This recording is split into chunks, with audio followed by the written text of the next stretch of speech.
Hi friends, good morning. బాగున్నారా? ఈరోజు పిల్లలకి కొబ్బరి అన్నం చేశాను క్యారేజ్కి. చూడండి ఎంత పొడి పొడిగా బాగా వచ్చింది. రెసిపీ చూసేద్దాం. ముందుగా మనం మసాలా పెట్టుకుందాం. పచ్చిమిర్చి, అల్లం, వెల్లుల్లి, కొబ్బరి, ఉప్పు ఇలా కచ్చపచ్చగా మసాలా పెట్టుకోవాలి.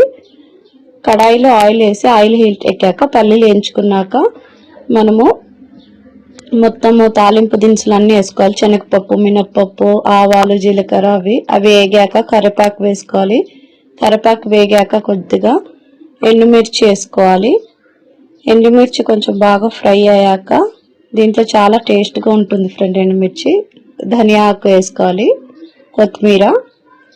కొత్తిమీర వేసుకొని బాగా ఫ్రై అయ్యాక కొంచెం పసుపు వేసుకోవాలి.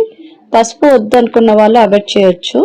ఇప్పుడు మనం ముందుగా పట్టుకున్న మసాలా దీంట్లో వేసుకొని బాగా తాలింపులో వేసుకొని బాగా కలర్ వచ్చేలాగా కొంచెం ఫ్రై చేసుకోవాలి. కొబ్బరిలో నేను ఎండు కొబ్బరి తీసుకున్నాను ఫ్రెండ్స్, మీరు పచ్చి కొబ్బరి తీసుకోవచ్చు.